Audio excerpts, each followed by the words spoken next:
Well, welcome everyone. I hope you're all doing well.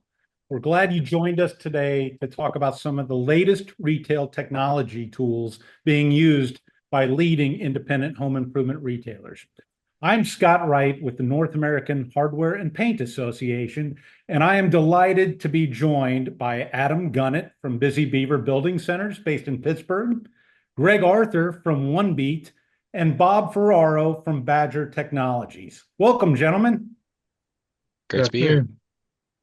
Before we get started, I want to let our audience members know that we will have a Q&A session at the end of this presentation. So be sure to post your questions to the chat as we go along, and we'll answer them in the order received. I'll start by saying that NHPA has worked with Adam and has followed his implementation of leading retail technology at Busy Beaver for the past several years, both in our magazines and through our roundtables. You can read some of his accomplishments on screen here, but with NHPA, his credentials include Adam is the founding member of our Information Technology Roundtable. He served as a columnist for Hardware Retailing and Paint and Decorating Retailer magazines and was a correspondent for us at the National Retail Federation show. He has served as an NHPA ambassador. Adam, you truly are the leading retail technology influencer in our industry. So my first question is for you. Can you discuss your philosophy for deploying retail technology at Busy Beaver and the technology adoption gap that you think exists in the independent retailing sector? Well, thank you very much for the kind words. And, as I've stated, in the past that the NHPA has been a great resource, the roundtable of brainstorming ideas and, learning more from, others. And, I think when it comes to deploying technology at Busy Beaver, we are a 19-store regional home improvement chain. How we, go to market is we go after the do-it-yourselfer. So we pride ourselves on legendary customer service. I think a lot of the independents, that might be on this webinar, that's what they use to separate themselves from the big boxes and the online stores, is that great human touch and the legendary customer service. So when we look at employing technologies, we look at technologies that allow our employees to operate more efficiently or spend their time focused on the things that they're best at or the things that give us a competitive advantage. So while other retailers have looked at, self-checkout and things like that to eliminate headcount and, push the burden back onto the customer, we want to grow the customer experience because that's what we're known for. So we continue to just look at technologies that allow our employees to, do what they do best. Now, Adam, I know a lot of the technology that you have implemented is focused on inventory and supply chain management. You were one of the first stores in our industry to have electronic shelf labels and autonomous robots. Can you talk about how inventory management, replenishment, and forecasting was traditionally done versus how it's being handled today using partners like OneBeat and Badger Technologies? Yeah, so the managing it in the past, since I've been there, it's really evolved over time. And it really depends from store to store, again, given the history. So there had been times where we had stores printing out count sheets, going around the store with those, then entering them back into our ERP point of sale system, and you didn't see the consistency from store to store. I think many retailers, again, on this webinar might be able to identify with that. So, as we've grown and try to be more efficient, getting those standard operating procedures, standard work procedures in line has been key to us. And the technologies you've talked about have been able to us to do that more efficiently. So now we have, inventory scanning robots that go around and do that from store to store. So previously, the stores that don't have the robots, you have an individual that'll have a handheld, and they literally will scan every 4 foot section of the store. And as you can imagine, that can be a very time consuming process. If you go across all 19 stores, do I really believe that all 19 stores are doing that perfectly and are doing it? That's probably a different story, but that was the old approach. Like I said, we evolved from doing uh, printed sheets, then to using inventory handhelds, and now thanks to Badger and thanks to some things we're doing with OneBeat, we've evolved that process. Okay, before we get too far along in the presentation, I'd like for these two gentlemen to talk a little bit about their background. So, Greg, let's start with you. Sure. So I went to school for math to go into finance and then graduated into a financial collapse. So sort of ended up in retail that way.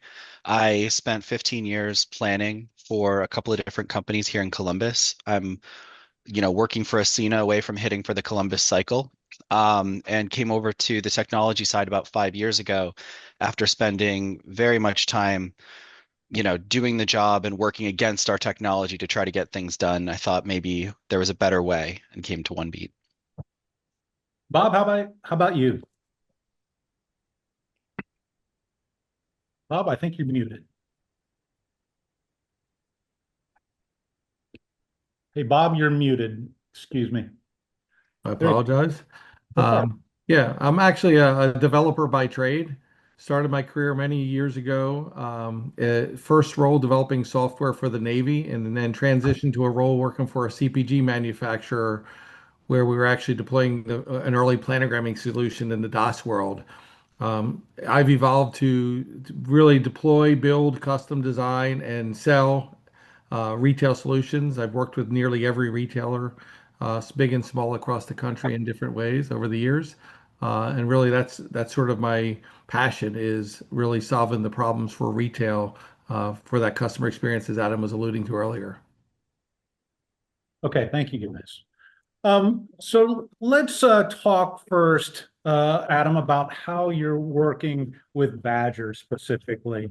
You mentioned that this technology allows you to streamline retail operations and inventory management to help employees focus on what matters most, and that's spending their time on customer-facing initiatives instead of tasks such as shooting the outs and printing bin tags. Can you elaborate on this and speak to the value of this for your team? Yeah, so again, I think this is something that's been our core philosophy for, the entire time that I've been with the organization, and kind of where our thought process was going is to, improve the employee experience and hence improve the customer experience. I think that got accelerated and maybe amplified throughout COVID. So if you think about COVID, the number of cost changes and price changes we had to do, our turns and velocity of items start going at a much quicker pace. So the need to, do inventory accounts and all that got accelerated during COVID. Then you think about, employee safety, and there was that demographic that didn't necessarily want to work for us, maybe some for safety, but some for tasking. If someone's retired, they spent their whole life working. They want to come into our stores and help customers solve problems. They don't want to be doing cycle counts. They don't want to be putting out labels. So a lot of that, got highlighted during COVID. And luckily, we did have, Badger robots deployed at 3 of our stores. And that's where we got to see that less time was spent, scanning the outs, and that people were freed up to do what they do best, help, customers. Now, Bob, this question for you. Can you start by just sharing exactly what autonomous robots from Badger Technologies do to help streamline operations at companies like Busy Beaver and other home improvement retailers that you work with? Yeah. So what the robot does is it executes what we call a play. So what it does is it navigates the store, scans the shelves and displays, and captures images through multiple cameras. And then onboard the robot using AI, we process the images into what we call a realogram. So think of it as picture of the store from an aisle for 100% of your store potentially. We then further process those images to identify things like out of stocks, pricing discrepancies. We integrate external data sources such as the retailer's inventory to identify what we call actionable out of stock. So it's where here's an item that's out of stock on the shelf that your systems are saying you have inventory on hand. What we really find is this makes the employees really efficient to go after the action. So as the example Adam was alluding to earlier, when his employees are scanning the entire store, they're actually going out and scanning the entire store and looking for issues. We're able to collect that data and then provide it to them through an interface that allows them to act upon the issues versus looking for the issues. The data comes near real time. So as the robot's scanning the store, it's processing the data and making that data available to the associates in the store, ultimately making them more productive and starting their day better than they were previously. It also frees up that time during the day that they were scanning to work with those customers. One of the stated goals from Adam. So, Bob, I know Adam we talked about him being the industry technology influencer, and he's talked to many other retailers who have adopted your autonomous robot program. What are some of the wins that you've achieved from leading retailers like Busy Beaver, Stein, McCoy's that you can share with our audience today? I think the biggest win is the retailers telling us that their employees are more efficient. One of those retailers that you mentioned, we have a regular occurring call with them, and it's almost like a little competition amongst their employees of whose store is in the best condition. And our platform is measuring that and benchmarking it for them. But again, freeing up that time for those employees to serve the customer, because that's one of the strategies for the independent retailers to compete with the big box retailers, is to offer that customer service that you don't get in those big box retailers. So we're helping enable that. The other thing is I'll say it's rewarding for us, but it's also rewarding for the clients. It's just partnering to make our solution better. So the topic today, we're talking about some of the work we're doing with Adam and OneBeat in integrating our data to build better forecasts. So we'll elaborate more on that. But we've also developed a new mobile task solution, which directly came from clients like Adam, who said, I need a better way to deploy your data to the people in their hands while they're walking in the store.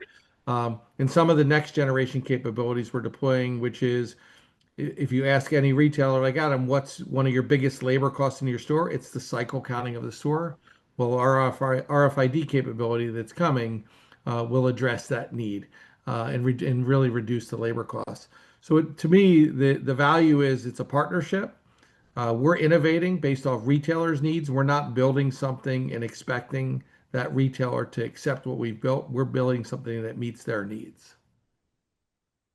Very good. Okay, now I want to switch gears to talk about Busy Beaver's approach to better forecasting and supply chain management working with OneBeat.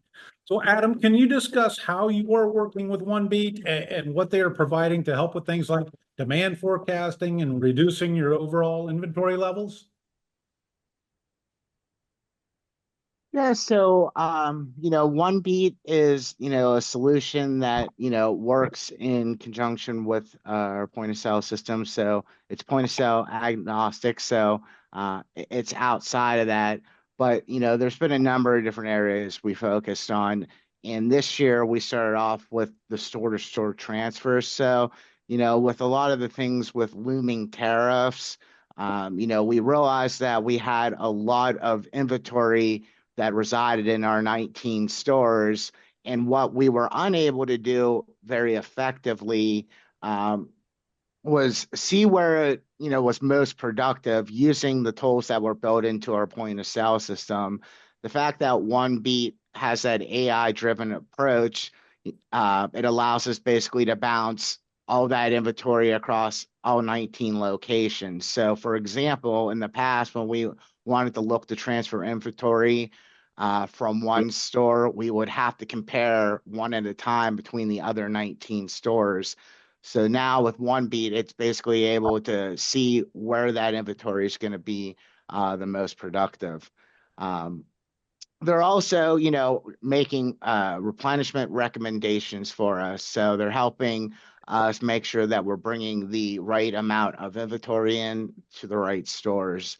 So again, I think their approach with AI has really helped, improve the results. So again, if you look off of what a lot of point of sales are based off of, it's that historical data. So if there was an event, this time last year, our built-in point of sale is going to make replenishment recommendations based off of that data.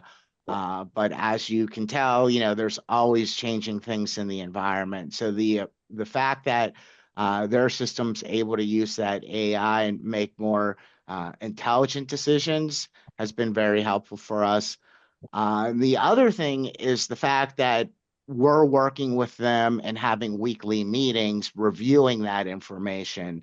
So, someone like me, I like data, I'm a dork, I like getting in the dashboard, but, some of our replenishment team and merchandising team, it might not have made sense to them, when we first got the platform. So the fact that we have a collaborative relationship where we're meeting weekly, discussing trends, it's been really helpful in making our replenishment team make smarter decisions based off of the data.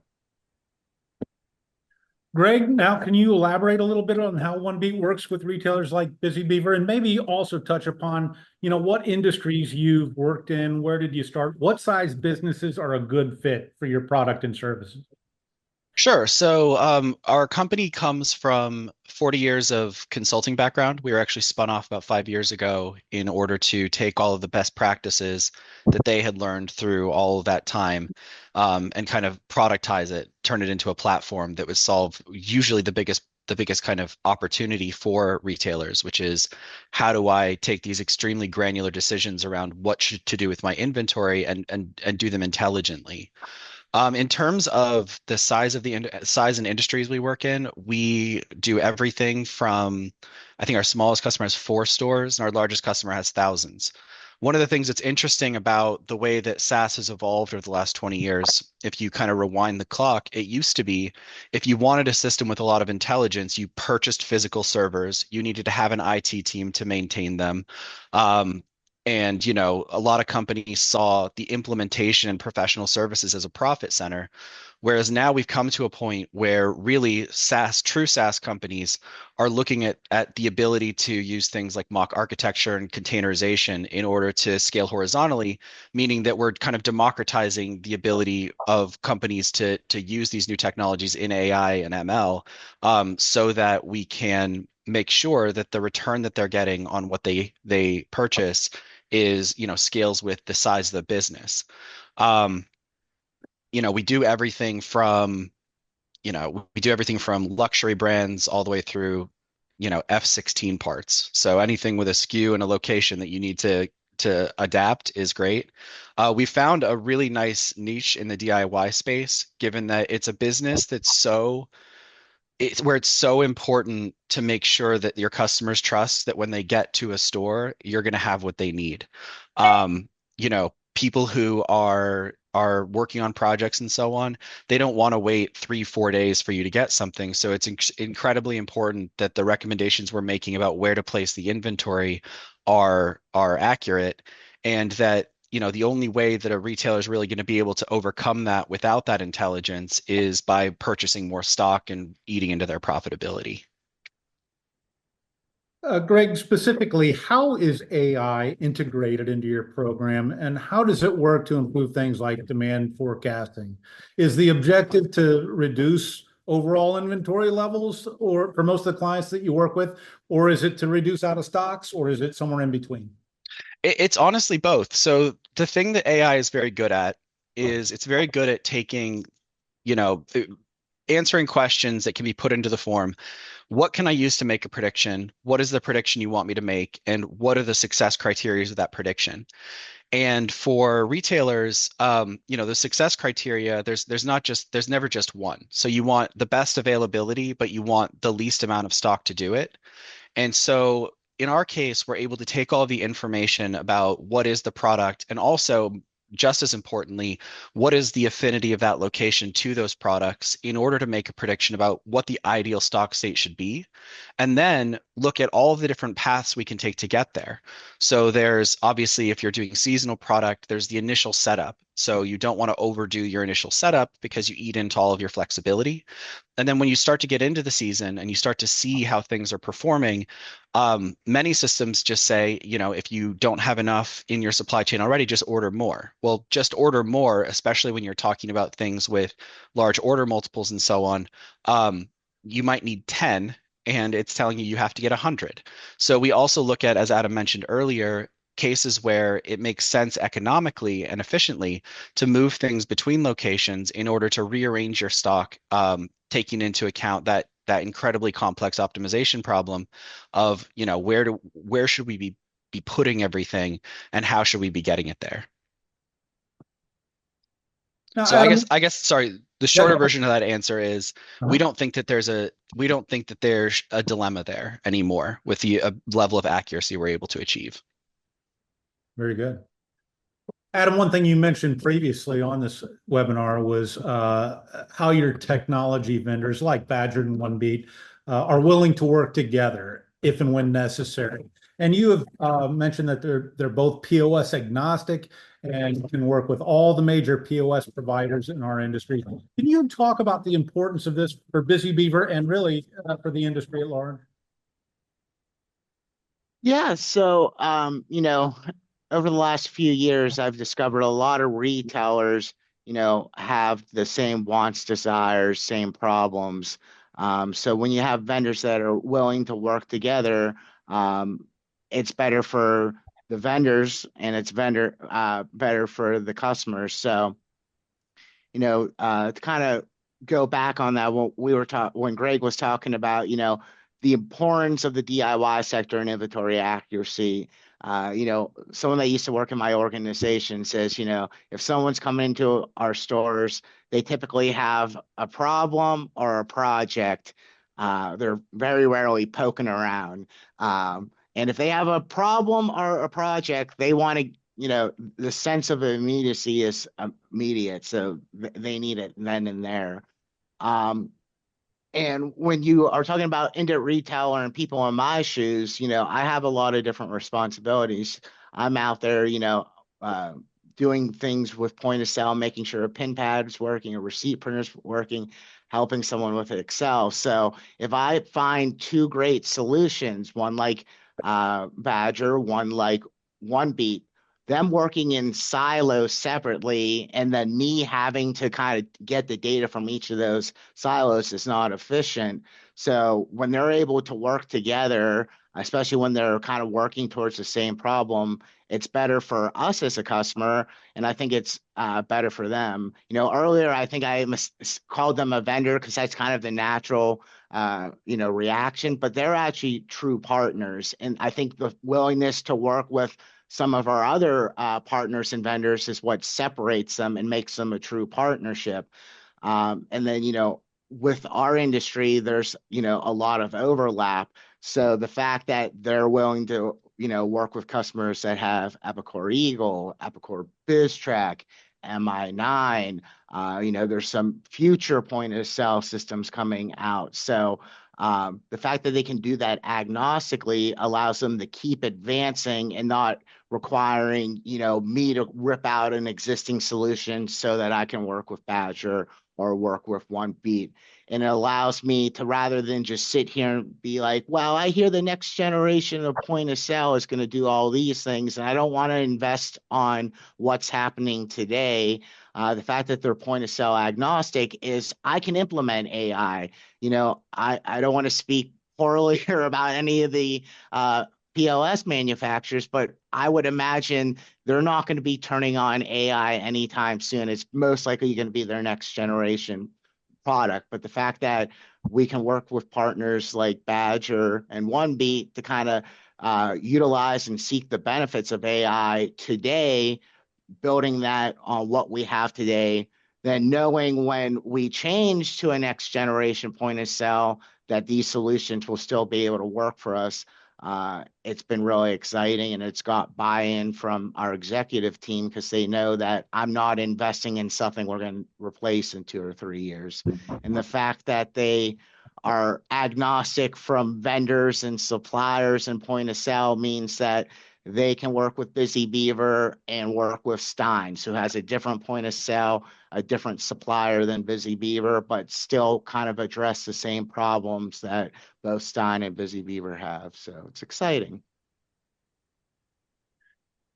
Greg, one thing Adam alluded to earlier in the conversation about your product is that he still communicates with you and your team on a regular basis. Can you talk about how your team works with retailers when getting started versus when they are up and running? And maybe talk about how frequently you have meetings and what they entail.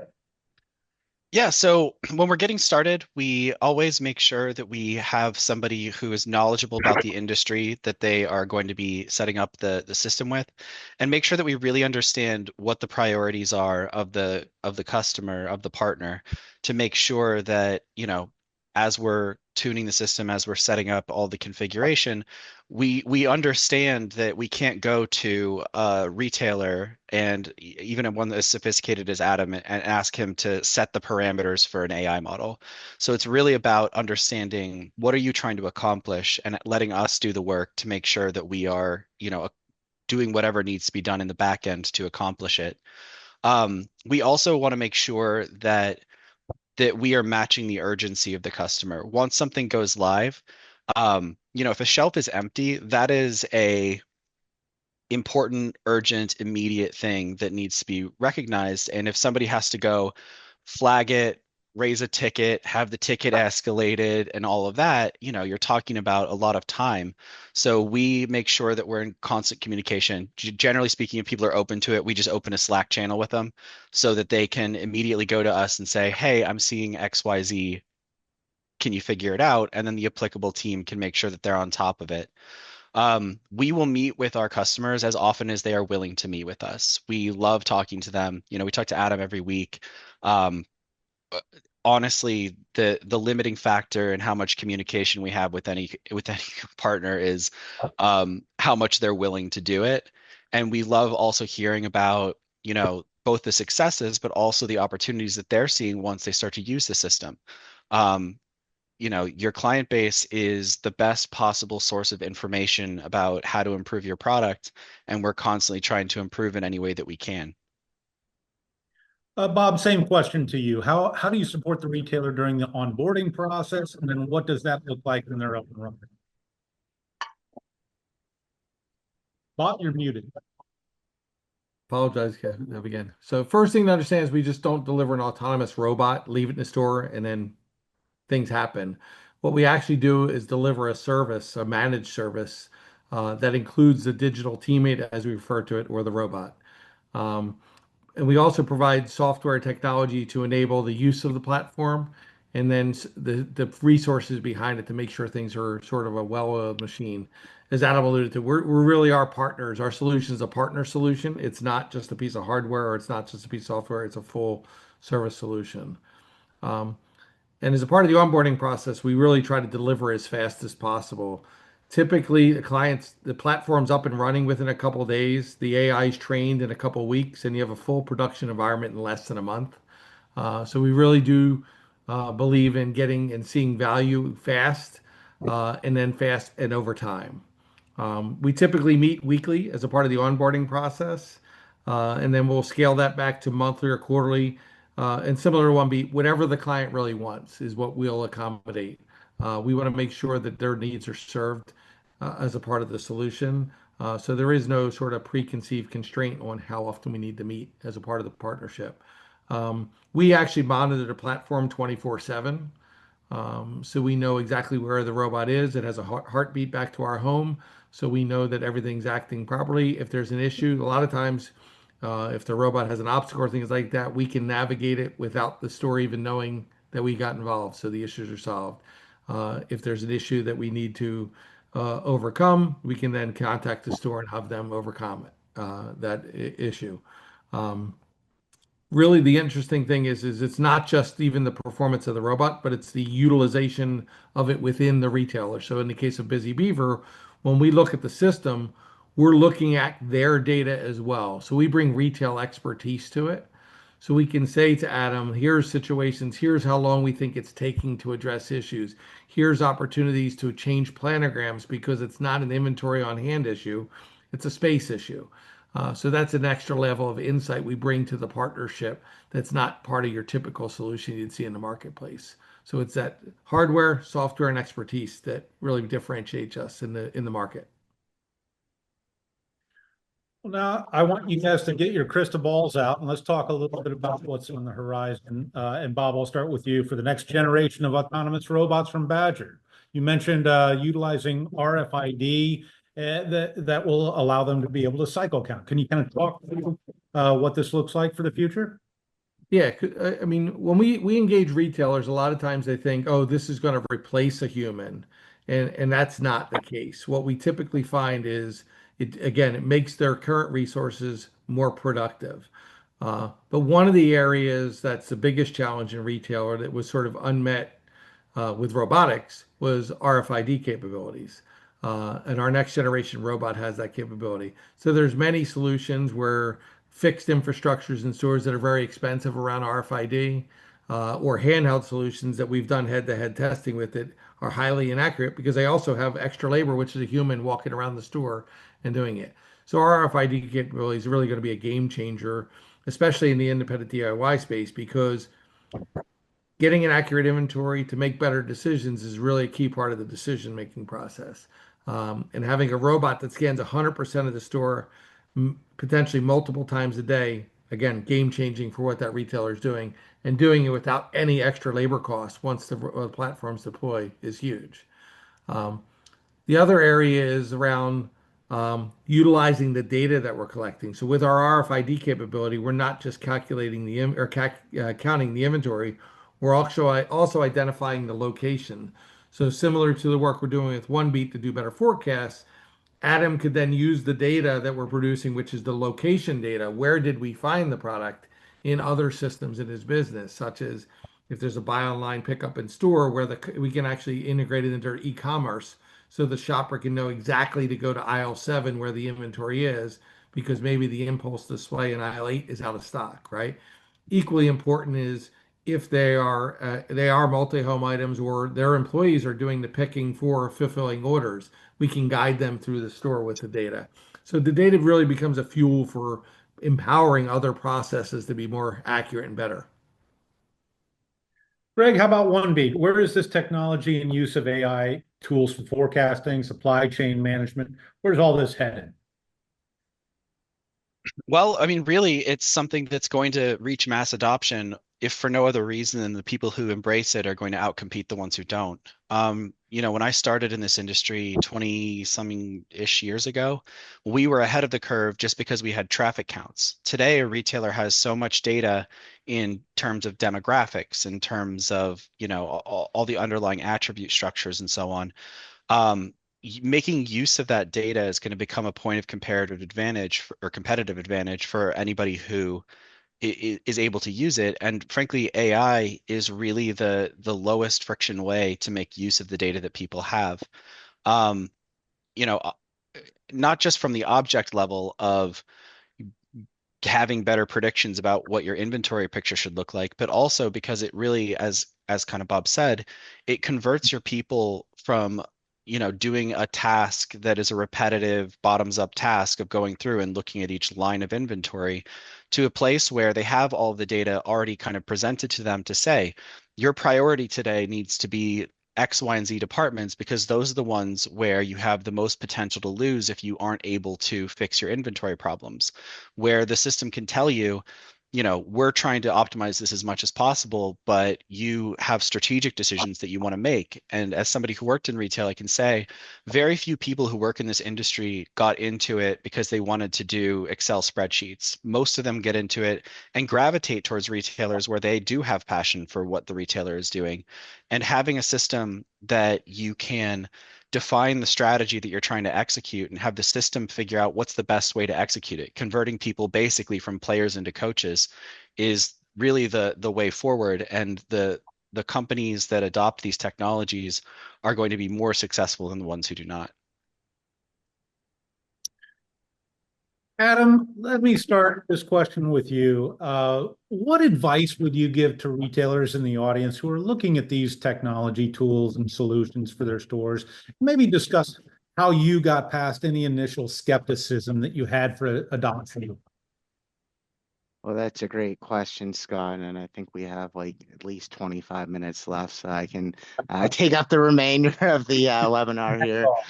Uh, there's a number of different things. One, I'd say start with the problem that you need to address or the area you want to be more efficient. I'm grateful enough to get to go to a lot of trade shows and see a lot of new shiny new products.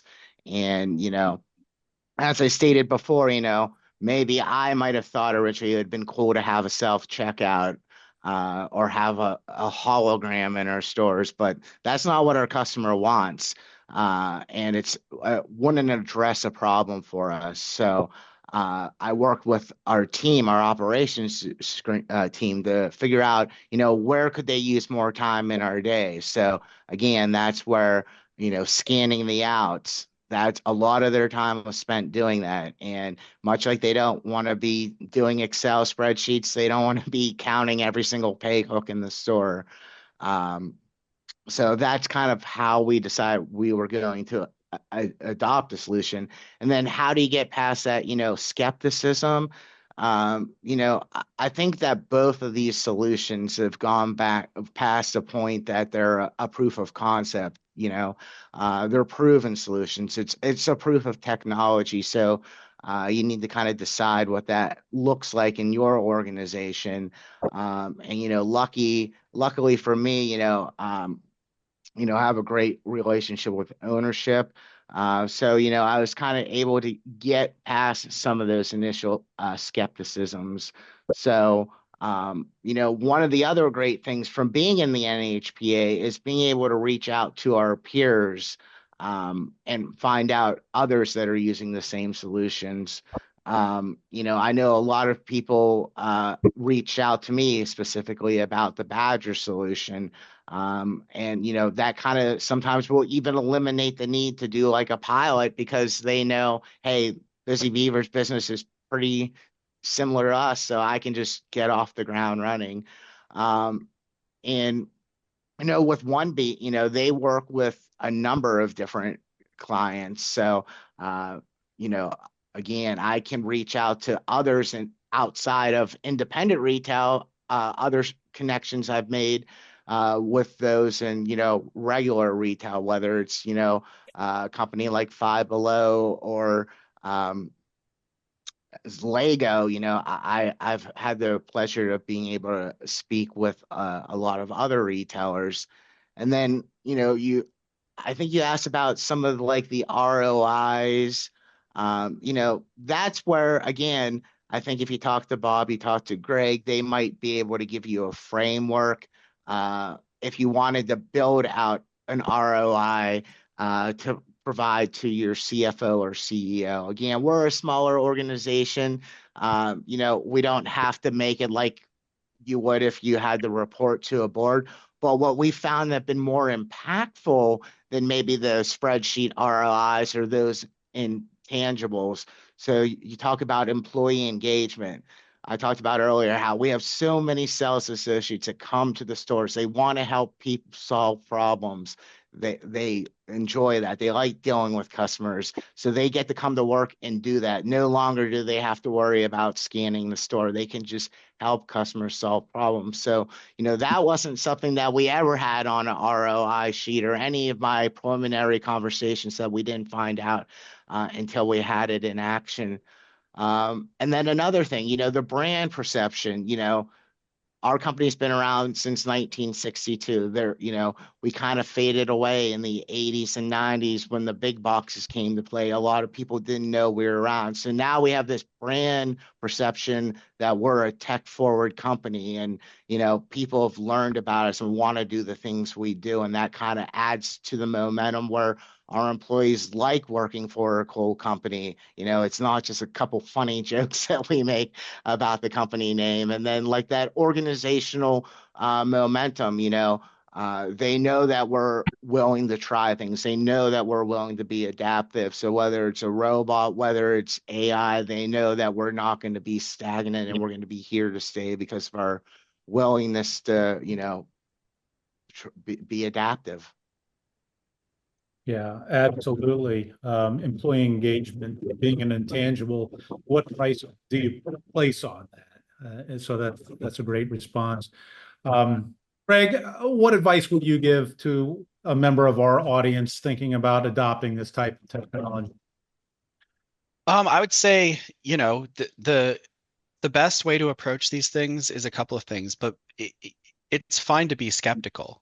A company shouldn't be, whether it's OneBeat or otherwise, shouldn't be afraid to do a couple of things. One is to prove it to you.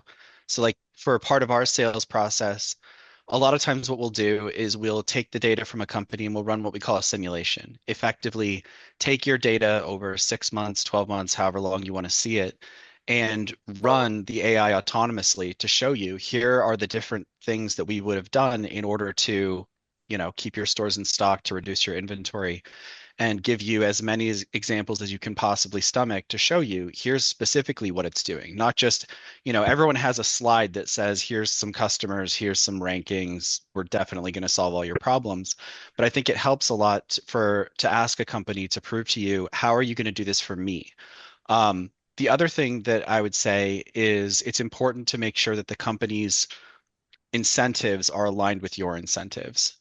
There's a lot of companies out there in the technology space who are still living in 2005, where they'll come and say, of course, we're great. We're going to make your life incredibly easy. We just need you to give us, a year and a half up front to implement and then sign a 5-year contract. And it's like that person's incentive is not aligned with your incentive at that point. It's to wait and, to make sure that at year 4.5, when renewal comes up, that you're in line to renew. For us, we really look at ourselves as a partner to our customers. We really look at ourselves as a company where we are happy to prove to you what we can do for you. And we also want to make sure that we're not waiting, years to make sure that you're using the system, that it's providing the benefits that you have, or any of that. And we have, hundreds of customers, and we, invite people to choose which customers they want to talk to in order to make sure that if there is someone in their industry or somebody like Busy Beaver who's seen as a leader in the adoption of new technologies, that, we can set up that meeting with us, not in the room, to make sure that you feel confident that you're going to get it. And then we can structure it in a way that we aren't taking over everything. We're happy to do pilots. We're happy to do, short-term projects, things like that, because we have full confidence that when people see the benefits of what they're going to get from these new technologies, that they will enthusiastically move forward and expand with us. Bob, same question for you. What advice would you give to a retailer looking to kick the tires on your robot, so to speak? Typically, what we're going to do is we're going to look at the objections that we would most likely get. So, for example, a lot of them just are still a little hesitant to even have a robot in their store, because they say they don't want to have a robot in their store navigating with their customers and things like that. And then they also a lot of times will say my retail environment's different, and so I don't know that if it's going to have an impact for me, because my store is different. And really, what we try to do is assure them that it's a proven solution. You heard Adam say it as well, and obviously Adam is a big advocate and supporter for us. But the nice thing is every one of our production clients is also a reference for us. And I'm pretty confident that we've probably run into every scenario that a retailer can raise within their stores. And if not, we'll work around it. But differently as well, as we always include proof of concept as an option, where we'll put it into their stores and we'll show them the value within 60 days. Total duration about 90 days, and realize what essentially we're doing is now showing them the proof of technology and also having an impact on their business. And when they start to look at it from an ROI perspective, they're like, they look at the cost of our platform. Literally, they're like, you can have a major impact on my business for less than a $15 hour associate. And oh, by the way, it's much more accurate than a human being is. And it's also repeatable. I was on a call this morning with a client who's not operating their robot on a weekend, they want to do that, even though they're not intending to act on it initially. They realize most of their out of stocks that they're discovering on Friday that they don't address are sitting open on the weekends. They'll once they see the data, they're like, we know we're going to change the way we operate to fix them on Saturday morning and Sunday morning. That's the impact we have on a retailer's business, and that's going to ultimately drive a bigger return on investment or value for their investment to really sort of convince them to take that leap to invest in the platform. Okay, now, like I said earlier in the presentation, with the time we have remaining, I would like to pose some questions to you guys from our audience members. And again, if anyone has a question that they want to ask the group, please post it to the chat. So at this point, Austin, do we have any questions? Yeah, Scott, we've received a few so far. The first one, is there a store fixture layout design feature or an individual planogramming service available for retailers with either of these solutions? So I can answer from a Badger perspective. Um, we don't have planogramming capabilities, but what we do from the data that we collect, we can essentially convert it to your planogram. So what you find in retail when they have a planogram process even in place is they release a planogram to the store, let's say March 1st, and usually by March 2nd, the store's probably out of compliance. And here we are in July. What we actually give the retailer is a different perspective on their store. What does it actually look like on a daily basis? What was actually the in-store conditions driving performance in store? That's how someone like OneBeat can make a better business decision. But if you do want to look back and say, what did my store look like on the Friday before Memorial Day weekend? And what did it look like on Tuesday after Memorial Day weekend? Within our platform, you have visibility to those images of what the store actually looked like. Yeah, and I'll say one of the things that is underrated about having kind of very accurate granular level predictions about what your inventory should look like isn't that it's going to create a planogram for you, but that when you start making decisions that aren't specific to efficiency, you have a really easy way to quantify what those decisions look like. We have an apparel customer who has the entryway to their store is an 8-foot wall, and no matter what time of year, no matter what's going on, they always want to make sure that that 8-foot wall is full of a full color run of something. And the way that they did this previously is that you just look at the things with really big buys and decide which one to put there.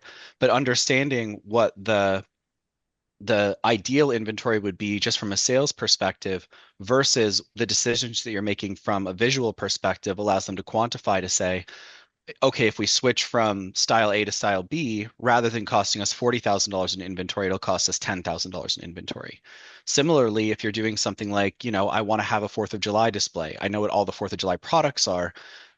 Understanding what the sales need is relative to what the visual need is a really good way to enhance when you're creating those presentations, creating that kind of visual impact, what the actual cost of doing so is. Yeah, I'm going to elaborate one more thing is for the person who asked the question, if they want to have a follow-up conversation, we can talk about it. But we have a lot of experience working with several of the different planogramming tool players to measure planogram compliance. So it's what was intended for the store versus what's actually in the store. And we do have a partnership with a company. I won't mention their name because they're not a part of this program today, but we can share with. They have a planogramming capability where they can take our reelograms and they can actually convert it directly to a planogram file in any format. And then they have capabilities on their own mobile devices where their software would like us to take a digital image similar to our reelogram and create a planogram as well. So part of being agnostic and working with these other vendors is we want to make each other better, sort of the 1 + 1 = 3 for your needs. Thanks, Bob. And we have received a few other questions specific to the robot. Some of this you've already touched on, but can the robot run after hours? Does a person need to be present while it's running? Can the robots auto assign location codes to specific parts or SKUs based off of scanned locations? The answer is yes, yes, and yes. So the robot is fully autonomous. Fully autonomous in the sense that think of it as like your GPS navigation application. It knows what its task is, in this case, where it wants to go, what it wants to do during the way. But if it runs into obstacles, it's fully autonomous. It'll navigate around them. It can run 24/7. One of the things we're known for is our battery life. It can run for about 16 hours straight if it's not using the lighting. It has onboard lighting, so it can operate in the dark. If it does operate when shoppers are in the store, it's smart enough to tell the difference between a shopper and a display, even if the shopper is walking towards it versus away from it. So it will pause and let the shopper continue its operation so we don't interfere with the shopping experience. Versus, let's say, a display that wasn't there yesterday, it'll navigate around it. So fully autonomous, amazing capabilities from that perspective. Now the other question, can you repeat that again? Can the robots auto assign location codes specific to parts or SKUs? Yeah, so as a part of our standard logic, we capture essentially an XYZ coordinate for every single product that we scan.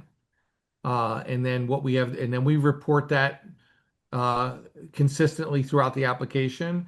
And then typically one of the first customizations or tailoring that we do for the retailer is their logic. So we'll transform our location data into the retailer's logic, whether it be by segment, grouping it left to right, top to bottom, or up and down. However the retailer numbers their sections, we'll transform our data into their format, and we can provide that data. And this is an important thing. We do this often with retailers, where we compare what we actually find to where it was intended to be. And then usually what they'll do is they'll use the actual as the system of record until the store is fixed. And then once it's fixed and then scanned, it becomes the system of record again. And Bob, that same retailer asks, how accurate are the robots with smaller items that are packed closely together? For example, drill bits or hose fittings or cans of spray paint. I can defer that question to Adam as well, but I would say it's pretty accurate. We have a capability called wrongs that we do in other chat verticals like grocery, where we can distinguish, let's say, between a box of Cheerios and a box of Rice Chex, for example. That's the only limitation we have in the DIY space is distinguishing, let's say, between a 1/4-inch drill bit and a 3/8 drill bit. We can identify the product down to the SKU level, but when you have very, very similar products, we can't identify the wrong part of it, meaning there's a 1/4-inch bit and a 3/8-inch slot. But it's very, very accurate to identify those items, especially whether it's out of stock or not. So, yeah, I actually have some thoughts on some of the previous questions as well when it goes back to, to planogramming, and kind of, it might not be quote unquote a software solution, but, if you take the realogram that is provided by Badger, so essentially that is your entire run of your store. Every single 4 foot of the section, our purchasing and buying team can now go in, pull up that 4 foot section and see what it physically looks like and how that differs from the planogram that either they designed, or in our case, a lot of our planograms are still dictated by our supplier. And what you can then do is take the information and stuff that you're getting from OneBeat and say, well, really, is this, one pay cook that my supplier has me to have here because it cost me, $100 to have this expensive thermostat here, but I see that it's really not selling well. So that can leverage your merchandising and purchasing team when they're dealing with vendors and suppliers to have that negotiating power. So that is one kind of benefit that we kind of learn by, having the solution in place.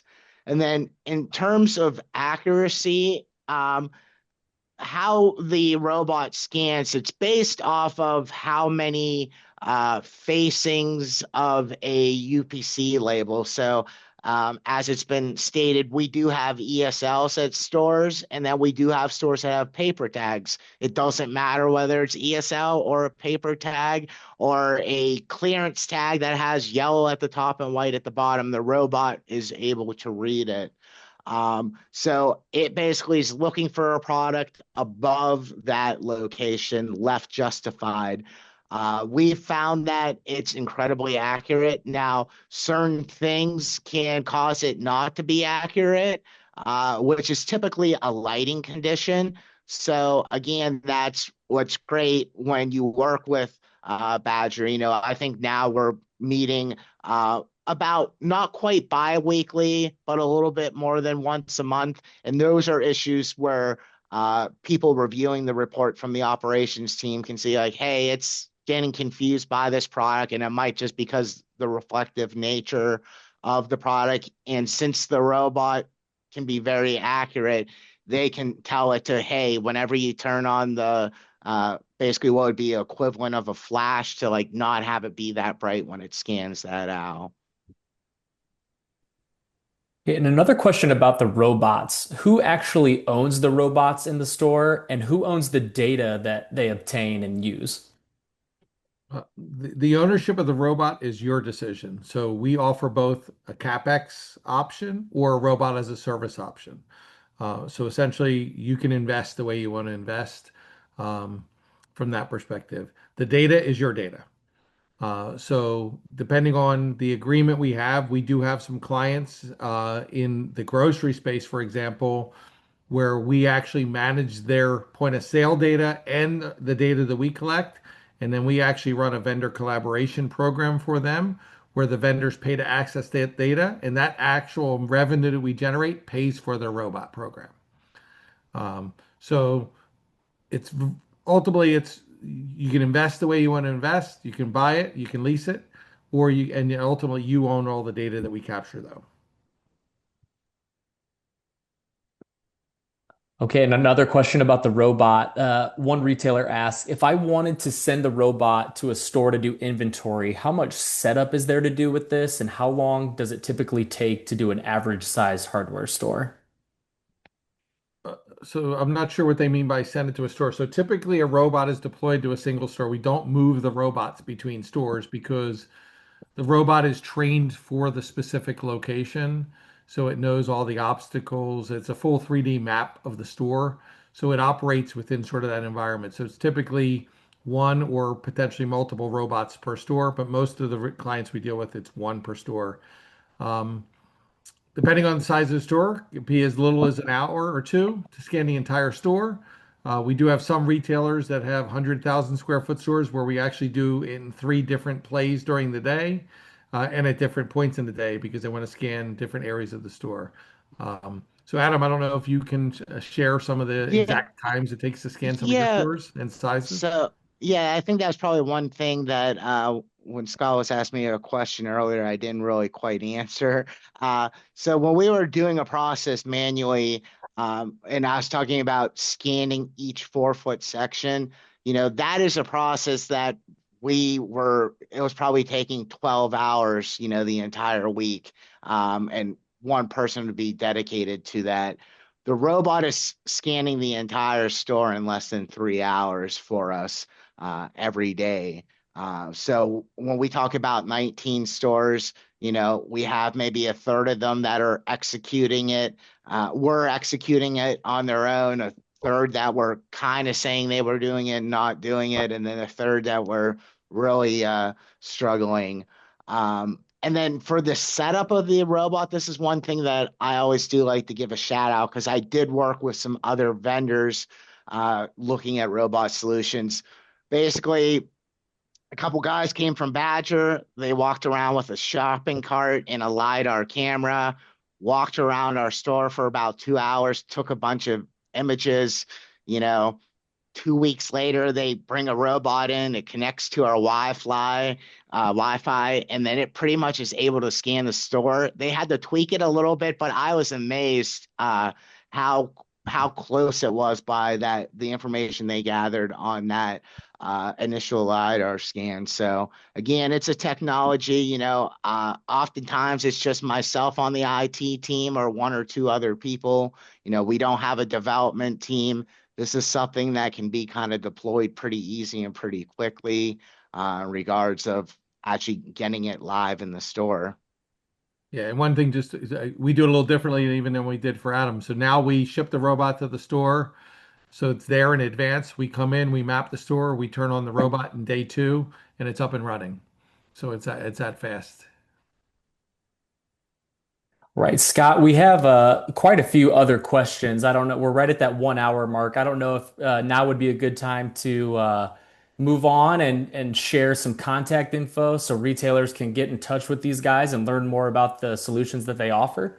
Yeah, absolutely, Austin. And sorry we couldn't get to all your questions, but as Austin said, Greg and Adam and Bob's contact information is listed on screen here. Also, all of the audience members will get a copy of this presentation, and a recording of this presentation will be available on NHPA's website. So the other thing is Bob and Greg will be leading a workshop on this very topic at our Independent Home Improvement Conference in Orlando next week. So if you haven't done so already and are planning to attend, please register to attend the One Beat Badger Technologies breakout session. So Adam, Greg, and Bob, you shared so much information with us today, and we really appreciate all the insights on how independent retailers can use this retail technology to drive the productivity and performance to new levels in your stores. Again, please attend their breakout session, and look, keep an eye on your emails for a copy of this presentation. So I want to thank all of our panelists today, thank our audience for joining in, and wish all of you a great rest of your day. Thanks, everyone. Thank you. Thank you, Scott.